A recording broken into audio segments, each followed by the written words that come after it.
doesn't, it kills Azusa. But so Chris has played, I mean, the Amulet Bloom decks in the main deck are pretty similar. The interesting things, he's playing his copy of Dragonlord Dromoka in the main deck. I think that's a big nod to the Grixis twin style decks, and the Delver decks they use.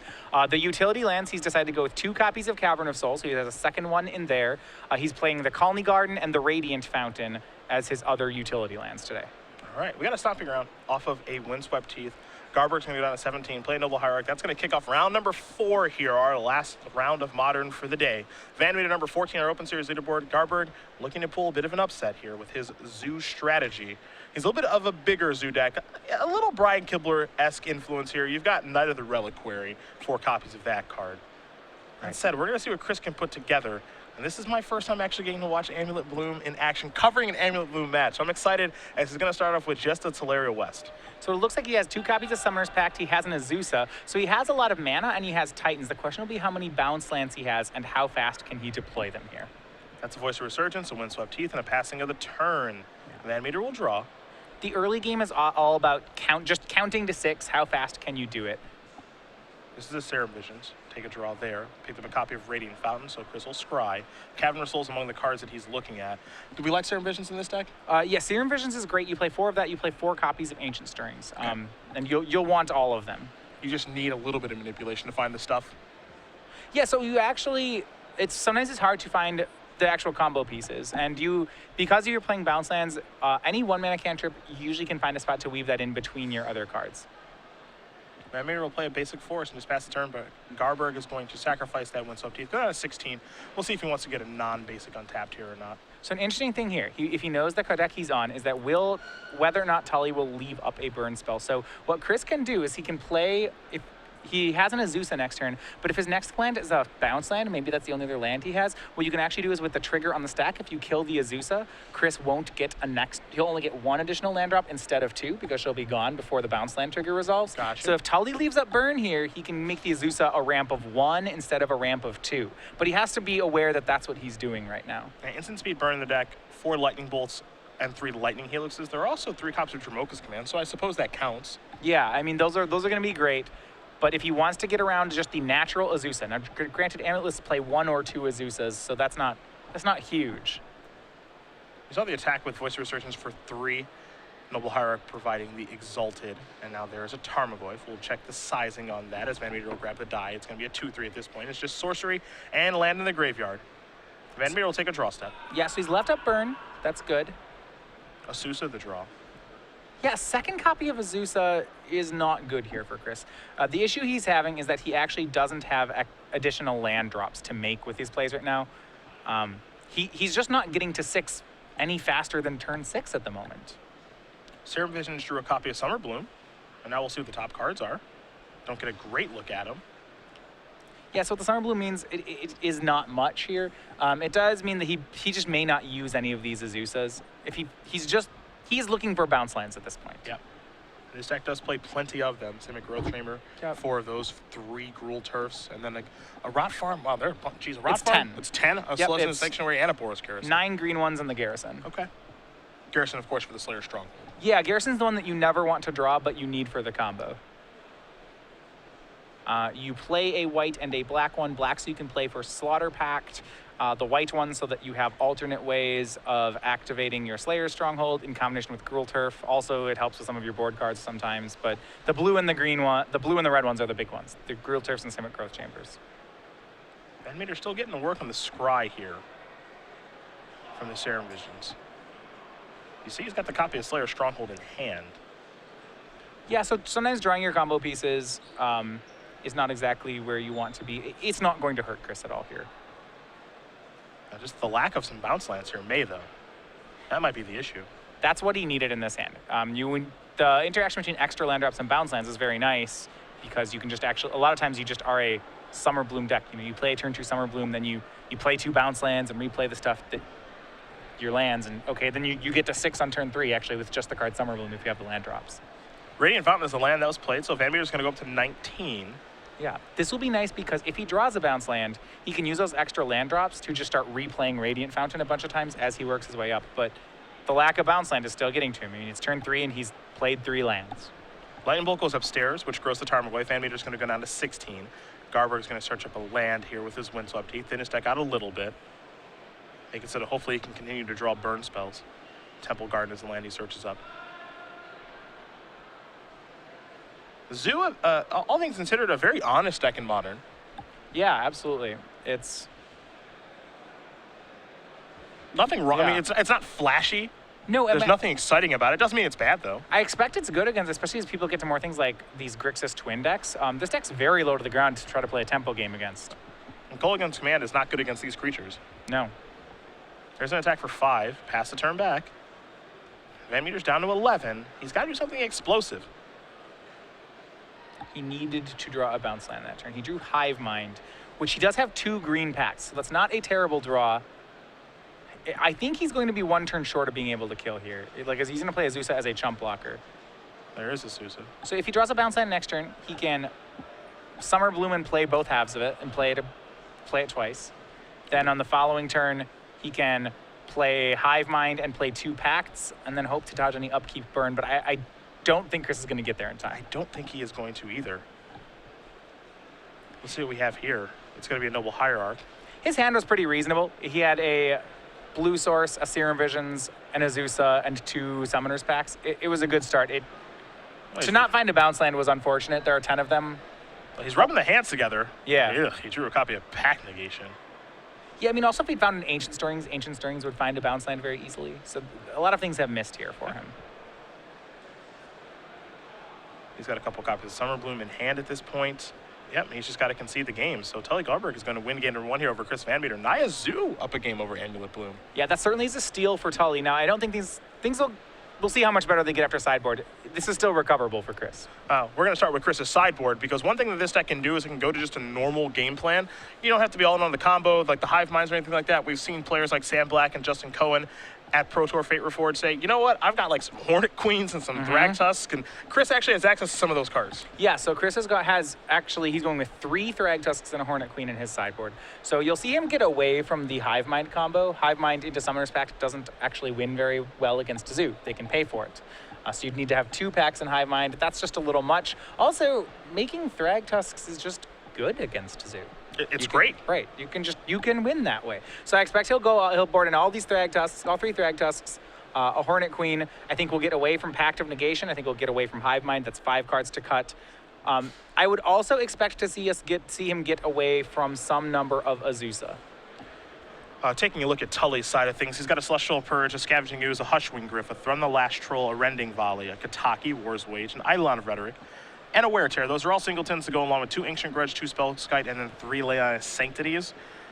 I don't know if there's anything exciting here to you. I'm not excited about very much of this stuff. Hushwing Gryff is good here. It's good against Primeval Titan and Thragtusk, so Okay. that'll be fine. Now, Titan will still get lands when it attacks, so it's not totally turned off. But it will stop them from entering the battlefield and getting value there. I think he wants to get away from boarding in a bunch of artifact destruction. I see people sometimes do that because of the card Amulet of Vigor. That's dicey at best. I think he has some pretty big, some cards he may want to get rid of more. Dromoka's Command's pretty poor here, so maybe he brings some of them in anyway. But his board is not ready for this matchup. We will talk regionals now as these players get ready for game number 3. August 1st, we've got a bunch of dates available at Summer Regionals. You can find the corresponding location for you. But what's most important here, outside of having a fantastic tournament and the locations that are available, is we've got an awesome playmat for you guys and awesome prizes coming. But this is the notable one. This is the Ellen DeGeneres, kind of the play on the Oscar photo, I believe. Yep, it was a selfie photo from the Oscars with lots of big names, big faces. Well, for Starcy, we have all our big names here. This is the whole creature collection coming out. These are our big names. These are our big faces, excuse me, and all available on one playmat. August 1st is when regionals will be. So go to StarCityGames.com/regionals for more information about this. At the very least, we have our locations and the awesome playmat available for you guys to check out as we get ready here for game number 2 between these two players. Chris VanMeter, number 14 on our Season 2 leaderboard. A player a lot of people are familiar with. The guy loves Stormbreath Dragon. He's got a great beard, and he's got a lot of Open Series highlights, too. 17 Open Series top 8s. Yeah, I mean, Chris VanMeter, certainly known for kind of this red-green player. Yeah. And I do like one of our more honest, creature attacking players, I think, on the circuit. Most of his successes come with, Junk Reanimator many, many moons ago. You think of Stormbreath Dragon and the wins he's put together with that card. A lot of his wins are highlighted by that card. And now he's working his way into the combo aspect of Legacy. Some of the things about Chris that you might not know: he's played college football in Spokane, Washington, a fantastic chess player. I know he likes to play chess with BBD in between rounds of tournaments sometimes. And he ran 2 successful Kickstarters, one with his Beard Power shirt, which you'll see in this feature match area, as well as the playmat that him and BBD, 2 very good friends, have put together. So definitely someone we see a lot on the Open Series, traveling to events when he's not working during the week for Star City Games. Love having him. And we're going to see if he can put together a W here with the deck he's been playing the most recently in Amulet Bloom. I mean, this deck is really something. I mean, people are really now starting to talk about, like, why is Summer Bloom still legal? Or is there a card that you can ban from this deck? I don't even know what card you would ban from the deck. Well, it depends if you want to weaken it or just kill it. I mean, most of the decks you ban actually just... There are a lot of things that had to come together to make this deck happen. I mean, if you did get rid of Primeval Titan or Summer Bloom or Teleria West, you'll take the whole deck with it, or even Summoner's Pact. Okay. Just any of those would get it. I mean, Amulet, even taking Amulet would get it. I think if you ban any of them, the deck would leave. Yeah, it's interesting, like, is this deck too powerful? I mean, we just watched a game like that where he just didn't really do anything, and then we watched games where you kill someone on turn 2. Yeah, well, it has these turn 2 kills, which really are, something that is questionable how much of that you want to see. Now, that said, they are not that frequent. I would say, I actually played my first Star City IQ just about a month ago. Okay. With Amulet combo. Okay. And I played all the way up through the finals, and I think I turned 2 twice all tournaments. So 6 rounds of Swiss, 3 rounds of the top 8. And that feels normal, actually, about the deck. You win 2 to 3 games out of 9 rounds with it. So its staying power is actually just in the redundancy the deck has. Yeah, I think one of the things that people kind of underrated about the deck is the staying power of the deck. A lot of people believe that it's kind of this all-in combo deck that it has to kill on turn 2 or turn 3, but with the sideboard that is present here with the Thragtusk and the Hornet Queens, and there's proof that it can actually play a longer, just more normalized game. It is a lot more like a mid-range deck a lot of the time that has this really huge decision tree to it. I mean, a lot of your cards are wild cards. The number of things you can get with Teleria West, and the early decisions you make really affect your later turns, more so than I think a lot of decks that you play. Making the right color of mana is a very picky thing, for example. You don't find that with a lot of decks either. All right, we'll see where Chris wants to start, though. He's going to start with Mana Confluence in a passing the turn. So no Amulet. You see the hand. There's a Hive Mind over there, and at least 1 bounce land this time. So he's kept Hive Minds in. I did not expect to see that, but he does have a copy of Slaughter Pact in his hand, so that should pay off if he can get his way up to 6. A lot of times your turn 1 land, all it needs to do is not be a bounce land. You can never keep a hand with only bounce lands. Well, not never, but I mean, it has to be a kill the moment. I've done that. I remember playing a match against Arlax where he kept something where the first turn I drew my hand, send and said go. Which that means, like, that has to be, if I draw the land, you are dead this turn. It has to be that level of hand to keep it. Okay. It's risky, to say the least. It's like when your Belcher player keeps 7 on the play and says go on turn 1. I've been and you're just like, oh God, his hand's really good, isn't it? You're like, yep. I just have to draw one thing, and then you're dead. Not just kind of dead, just real dead. Oh no, you're dead. There's a Gruul Turf, pick up the Mana Confluence. Pass the turn back. You saw Wild Mikado start things off there for Garberg. So he's got a 2-2.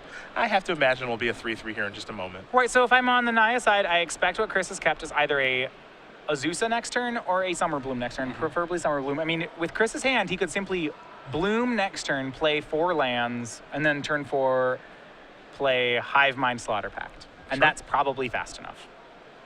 There's Noble Hierarch. It's actually going to be attack here for 4. The follow-up is another Nikadal. Yeah, that said, the Hive Mind, keeping in Hive Mind here from Chris was really greedy, and and drawing Summer Bloom was really good. He also had Azusa in his hand. Yeah. But it was really, like, it's going to work because he has the one of Slaughter Pact in his hand. But if you change that to any other pact, it just doesn't kill Tully here. Yeah, he would have Summoner's Pact, for example.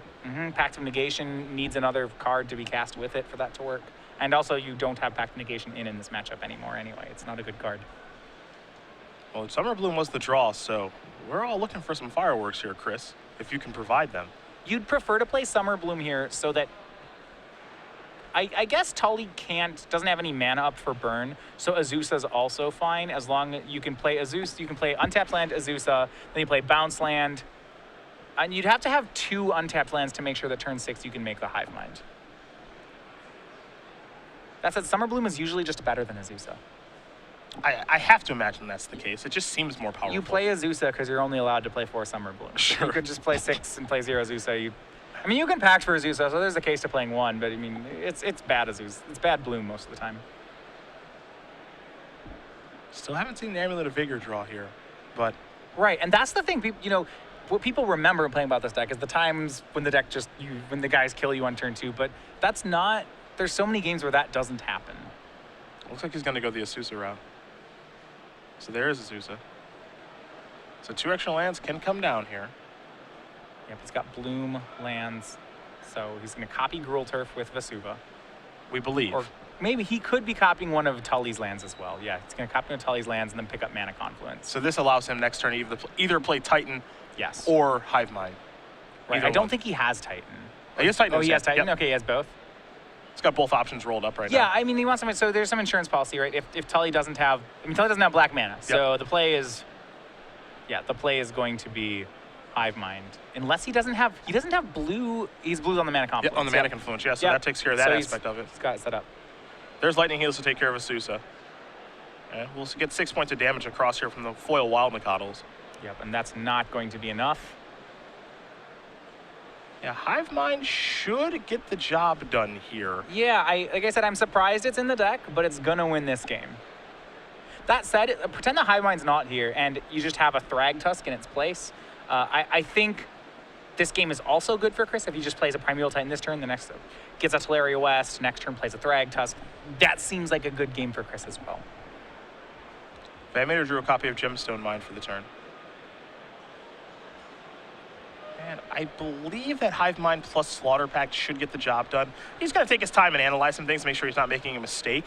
You need to not perfectly fair. You could get burned out in Tully's upkeep, depending on how many cards Tully has. I don't think he has enough red mana for that to be reasonable. Yeah, only 1 Stomping Ground out there. Yeah, it's just going to kill him, I believe. Well, we're going to have 1 6-mana spell. Yep. There's Hive Mind. Here's Slaughter Pact. And I will let you explain Hive Mind since it's such an easy card. When you play a spell, everybody plays the spell. So what happens is Chris tries to kill a creature. Now Tully has to cast a Slaughter Pact as well. Tully's will resolve first, so he can't pick the same guy that Chris killed. So Tully's going to have to kill something. And then on upkeep, Tully's going to have to pay for it, which he can't do. He doesn't have black mana. And if you don't pay for a pact, you lose. You lose the game. That's how it works. So Chris right now is going through what I like to call the Hive Mind dance, where you explain to your opponent exactly how Hive Mind works, because it's a little bit complicated. The Hive Minds I own are actually Chinese, which is the worst. No, it's horrible. I need to get new ones. That's truly terrible. And the people are like, so what does that do? I'm like, yeah, I know. That's what I have. Let me bring it up on my phone. Chris VanMeter is going to win game number 2 here against Tully Garberg. Amulet Bloom and Nyazu are going to get ready for a 3rd game. Of all the cards to have in form, it's the worst. That is seriously one of the worst cards to have in a different language. I'm not even kidding. I'm trying to think of other cards that are super complicated where you need to have them in English. It'd be like having a Chains of Mephistopheles just in a different language. Yeah, like there's the promo textless Chains of Mephistopheles. Yeah, that'd be great. It's horrible. While we do wait here for game number 3 very quickly, we will talk about the spring collection here on Star City Games.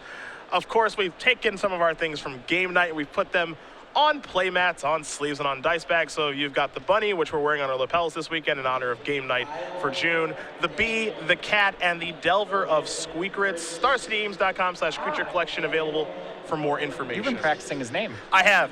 Delver Squeakrits, I'm getting down. I'm really hoping that the next pun that we have is not as difficult, so I don't trip over my own words. But the cat, the bee, and the bunny, that's easy. The delver, a little bit more difficult. But at the end of the day, StarCityGames.com/creature collection for more information about how to acquire these awesome and very popular items. So, Chris is on the play here for on the draw for game number 3. Does he need to aggressively mulligan for a hand that includes Summer Bloom or Amulet because he's on the draw? Does he need to change anything? Or is it just kind of just do what I did last game and I'll be okay? I don't see him changing up too much. There are a lot of things are, he could, because he's on the play, he could try to play Chalice of the Void, I suppose, if he wanted.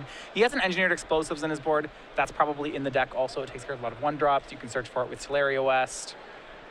No, I don't think him moving too much here. One thing that I do like that he's added is he has a little bit of a defense to Blood Moon this weekend where he's playing Chromatic Lantern. I love it. Which is good. I don't know if it's enough. but it's cool. It's cool. So I don't know if it's enough either, but cool is I the like word I want it. to use to you. It's Yeah. just like, well, you were thinking outside the box, and so you brought out the lantern, and that's just awesome. It does let you win after Blood Moon, and you can find it with Ancient Stirrings, so getting True. it is easier. That's an interesting one. So the cards this deck basically like immediately like I know Blood Moon is a huge one. You're just dead. Blood Moon's yeah, the card beats you. Okay, so you're just dead to that. Yep. Are there any other cards that really like is a Fulminator Mage game over? Or can you Did he hit a power bounce through land that? with it? Let's assume yes. I mean, that they did. that's pretty bad. Okay. Sometimes I'm not a big fan. Try to avoid that from happening. Okay. I mean, Boomerang's good. No, the cards that are good against this deck are hysterical. The worst one I've seen, I played against one guy at Mono Red. He knew that I was playing the tournament at our local stores. He played 4 Tunnel Ignis in his sideboard. That one's really hard to beat too. That's If you make an extra land drop, you take 3 Mm. for each one you make. That's cold. That's really You like Primeval Titan? 6 myself. It's really bad. Yeah. You die. That's shooting that below one. the hip. That one I was like, come on, man. Yeah. That's just low. Like, let's play a fair game. I'm not coming after you. You don't have to come after me with this kind of weird card. I mean, it's really hard to beat. Yeah. I do like that your deck is dead to Boomerang. I think that's awesome. Boomerangs, yeah, that's bad news. To be fair, if they're on the draw and have Boomerang, you could just kill them on turn 2. Yep, that's play. That's the line. That's get them. That's honestly one of the nice things about this deck. I don't know if Amulet Moon is a deck I would ever play in a tournament because I don't know if my mind really works this way, and I'm pretty confident that it doesn't. But the fact that people can go to hate cards like Fulminator Mage or Blood Moon and Boomerang and other obscure Tunnelingus, other obscure things, and you can just say, hey, I have a turn 2 Titan, nice hate card. Yep. That's actually you can a just real win before selling they have point. their hate card. Yeah, Yeah. that's great. That to me, that's how you know you have a good combo deck. It's like they have a hate card and you just kill them before they even get to cast it. The weapons I would actually expect out of Nyazu would be stuff like Molten Rain, an Aven Mind Sensor is what I'd be worried about if I was on Chris's side. Okay. Remember, Tully's going to be on the play this game. Great place to be for the Naya deck. Can get started with a Nikadal, Noble Hierarch to ramp into something. He's going to take a mulligan for now, and we'll see if VanMeter wants to keep his 7 or not. It looks like he's happy enough. And again, remember, the thing about Amulet Bloom is he can just play a normal game. He can go Thrag Tusking and Hornet Queening. He's got some Pyroclasms in the board, which are okay in this particular matchup. They're not terribly exciting, but it is an option. Mm-hmm. I do like that aspect of the deck, too, that you can just kind of, again, play this normalized game. I know that, I remember Sam Black and just, they were playing like a Sigarda. Yeah, so this is the build that we were on. Sigarda, Wormcoil Engine. Yeah, that one, too. Dragonlord Dromoka, Hornet Queen, Thrag Tusk are generally the ones you go to. You can sometimes see Thrun as well. If you're playing, there was a while where people were playing Kessig Wolf Run instead of Sunhome, and that's better if you have Thrun. Okay, that makes sense. You can just get through everything. I saw a Dromoka's Command and a Path along with the Lightning Bolt there for Garberg. I don't know how good the hand is. He doesn't look thrilled, but he's got a Noble Hierarch to start. VanMeter will draw. It's a copy of Gemstone Mine. And I can see an artifact in his hand. All right, so he may have Amulet this game. It appears he does. He'll want to keep that until the turn he actually, or now. I was going to say until he actually needs it. I don't know if he has a turn 2 play with it. Yeah, so I was actually going to ask you, do you, if you have Amulet on turn 1, do you always play it on turn 1? Or if you just Depends wait? what the rest of my hand's doing. Okay. It represents the mana ramp. I don't know if he has any bounce lands again. He has a Thrag Tusk and a Summer Bloom, so he might just be able to turn 2 Thrag Tusk, which doesn't win, but it's really good. A turn 2 Thrag Tusk in the Zoo deck. If it's not good here, I don't know if it's good anywhere. There's a Primeval plus 2 Titan instead. He has a Hive Mind in his hand again, which could help in a world where he's already winning. Well, what it means is if he gets Primeval Titan down, even if Tully has the path to exile for it, he can Primeval Titan for Teleria West and a bounce land, and he can transmute the Teleria West for a Pact, and then Hive Mind Pact Tully. Okay. I'm going to try to keep up with everything you just said. It's hard. There's a lot going on. Okay. You get 2 lands with a Titan. Yes. You get a Teleria West and then a bounce land. So bounce land, you pick up the Teleria Pick up West. the Teleria West. Got Transmute it for a Slaughter Pact. Aha. And then you do the same thing you did game 2. Got it. We're just going to watch him play a Colony Garden, get a plant token right now. And it's an untapped Colony Garden. It's true. Thank you very much, Amulet of Vigor. Tarmogoyf the draw here for Garberg. He'll put that into play and pass the turn back. Colony Garden, so you get about 3 utility land slots in the deck right now. And for example, what Chris has decided to go with is second Cavern of Souls, Colony Garden, and Radiant Fountain as the spots. And Colony Garden is typically in there as a defense against Liliana of the Veil. when you make a Titan against Jund, you will Titan up Colony Garden. They try to minus the Liana. Can't You do sacrifice the plant token. You still have your 6/6. Makes sense. Happens to be good against Zoo as well. True. Here comes Tarmogoyf. It's an 0-1 into the plant token. But you do see there are other, for example, other utility lands that people can play. You know, you can play another copy of Vesuva if you want to try to get, if you want to make sure that your combos work more often. That's something that you can do. There is, if you want to have the spots, you can have Kessig Wolf run an Inkmoth Nexus if you want to try to win that way. And I do take that back. Tarmogoyf, it technically is an 0-1, but Noble Hierarch has a little exalted ability. So Tarmogoyf is actually 1-2. So that's why Chris is at 19. So Chris actually still just playing really blah magic. He's just playing a land each turn. If he manages to draw a bounce land, he'll have enough mana next turn to make the Titan. Also, he just can play Thragtusk, and he has a Torrent Queen in hand. He can just play guys. Yeah, he can go crazy. And actually, he has a copy of Sunhome in his hand, the Fortress of Legion. Sure. So that's land number 5. All right, so he can just make a Thragtusk next turn. Now, he does have to worry about this Gemstone Mine running out. Yep. A real concern. Yeah, I mean, his mana colors are, you know, your mana doesn't work very well. It's not, your mana's picky in this deck. Yeah, this is, I think this match, win or lose, this is a display of, yes, Amulet Boom is very powerful, but he hasn't done anything insane. I mean, he's playing a land each turn. Like, his first play of the game is going to be turn 5 Thragtusk. Yeah. And we're saying, oh, wow, that deck's broken. Like, that, he did nothing but play lands until turn 5 Thragtusk. Like, the standard decks beat that. It's yeah, most standard decks would beat this draw. Tully's draw has not come together all that well. Yeah, he's on a multi-6. So, I mean, yeah, that's fair. Mulligan's part of that's part of Magic. But we're playing Modern, you know. Yeah. Like, let's see what he draws. Zeus, he's drawing horribly. And he still may win. Oh, yeah, he's got a Thragtusk, and then he can chump with it for a while. That's good enough. Oh, he's up 21. So long as he does remember his Thragtusk trigger. Has anyone forgotten that one? Sometimes you forget the 3/3, but do you forget the 5 No, life? no. Do you just play it and you're like, oh, dang, forgot the 5 life. Yeah, I don't think that's ever happened. Beast token on the way. Tarmogoyf's going to get a little bit bigger. That's actually a pretty good question. Has anyone missed the Thragtusk gain 5 life trigger? As many triggers as there are in Magic, and some people will forget exalted triggers and what have you, I don't think anyone's ever been like, oh yeah, I'm just still at 16. God. Oh, I knew I was forgetting something. Yeah. Oh, that's why I played this card. What was I thinking? The good news is because of Amulet, any land drawn for Chris will be good here. And remember, he plays 27. Yeah, he's in a very enviable position of there are very few bad draws in his deck. Let's see what he finds. Vesuva, that'll do it. That'll work. It's not the prettiest thing in the world, but it'll work. I just have to figure out what land to copy. Well, so he can copy. He probably wants to copy Colony Garden, untap it, and then go ahead and make Primeval Titan. There's no dual land to copy. He'll get to untap no matter what he does, so Colony Garden's a free 0-1. He's going to go ahead and get my... The interesting, so what he can do is he can do that. He can go ahead and get Simic Growth Chamber and Teleria West. They both will untap. He'll tap them both, make blue, blue, green, bounce the Teleria West, and then transmute it. That's the options this turn. I think that's the line he's on, because then he'll be left with enough mana in play next turn. If he transmutes for black for the Pact, for Slaughter Pact, he'll have enough mana to cast Hive Mind and Slaughter Pact next turn. All right. So I think that's his line. Here's prime time. There's no reason, like he also, because he has Vesuva and Slayer Stronghold in play, he actually can't heist the Titan this turn. Yep. I don't think he'd want to anyway, just in case Path to Exile is in Tully's hand. Especially when he has this winning line already on the board.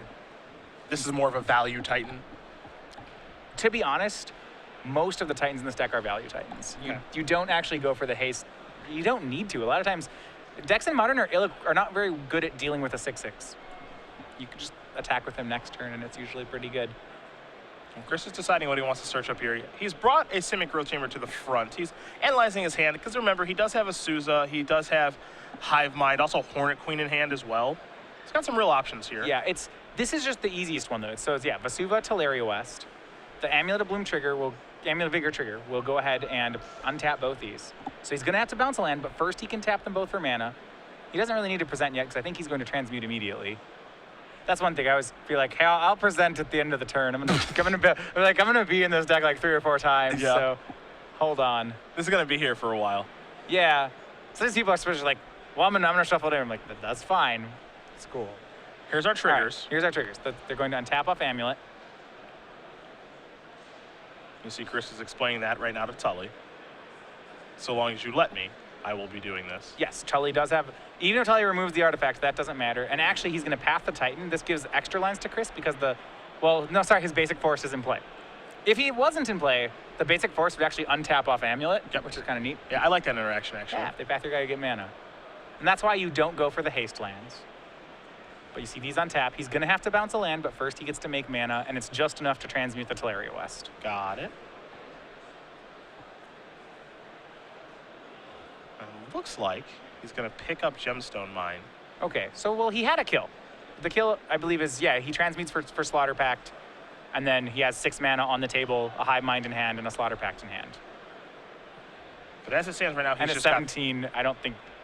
His life total seems pretty safe. I mean, what he also can do here is he can do all of this post-combat. So he can Summer Bloom post-combat, play the Vesuva, bounce the Vesuva 3 times, because he can start bouncing bounce lands and untapping them. Okay. And just make extra mana, and then do that whole play, because as long as he uses his last trigger to go ahead, he can make more plays here. And you see, I guess we'll do them as they come. All right, so now here's Summer Bloom. So he has 3 more land drops. Vesuva's going to copy Simic Growth Chamber, untap, make blue-green. So he has blue-green floating, and then it'll presumably bounce itself. He has 2 land drops remaining. So he can do this again and again. Yeah. Okay. So that's 6 mana. This is 7, and now he has a Hornet Queen. Sure. Okay. These are all good lines. He has a Hornet Queen. I was saying the transmute one I liked because it probably, these all win. They seem like they all seem like avenues for victory. They're all avenues to doing really powerful things. He's got some. Oh, he's got beat tokens. What a master. Oh, and now, yes, the final kick in the face. Attack with the Todd Anderson Beast token. The way you can think about it is that if you have a bounce land in hand, Summer Bloom with an Amulet in play is +4 mana. Okay. So it's a ritual that adds 4. With 2 amulets, it adds 10. Got it. Well, how often do Zoodax beat 5 Death Touch creatures? They just don't even beat Hornet. I mean, does he have Fire Spout? I find that to be rather unlikely. He does have a Net of the Reliquary, but it's a little bit outclassed on this board. And one thing that Chris is making sure that he does is he's keeping the Vesuva in his hand, okay, so that he always wants to have a bounce land in hand so that he can use his extra land drops for additional mana. If you have no bounce land in hand, then your Amulet doesn't do anything. Also lets him pick up the Teleria West when he decides he wants it. Makes sense. Makes sense. Primeval Titan was the draw. Sure, let's just do everything. That was a good draw. I mean, he probably didn't need... I don't think he needs to draw any cards. Yeah, Titan's great too. This game's Chris's. It's going to be a tough one to lose. I mean, he's clearly in a very, very good spot at this point. But again, there's a lot of lines of play available to that. It's almost weird because there's times where it's like I don't want to overcomplicate things. So see what to do. He'll go blue, floating. He'll play the Vesuva. It'll copy a bounce land. It'll untap. He'll bounce the Teleria West and transmute it. So now that uses all his mana, he's going to transmute. Now he's going to do the Summoner's Pact half. So he's going to transmute it for Summoner's Pact. The Vesuva's on Growth Chamber, so we'll have 6 mana in play, and he'll just go ahead and Green Pact works too. He'll go ahead and cast Hive Mind and then a Pact. Well, Tully can pay for it. Noble Hierarch, 2 lands, neither Reliquary. That's true. He probably should get Slaughter Pact. If he's going the Hive Mind route. Well, yeah, he can do a lot of things here. This one's not actually going to kill Tully, though. So long as Tully sees the interaction that he could actually pay. He doesn't see it here. No, No, for what it's worth, even if he does pay, that's his entire turn. Right. And then there's a Primeval Titan happening and all this stuff. So Tully's not winning that game. Right. But I agree with you in that situation because he can pay for Summoner's Pact. You get Slaughter Pact, you kill whatever you kill. You kill the Knight of the Reliquary. Yes. And then he can't go get the black mana even if he has one. Correct. Either way, Chris VanMeter, player on your left with Amulet Bloom, has gone 4-0 through the modern portion with this very powerful and difficult to play deck, as you just saw there. Nothing easy about it. Now, there are some broken draws with the deck, obviously.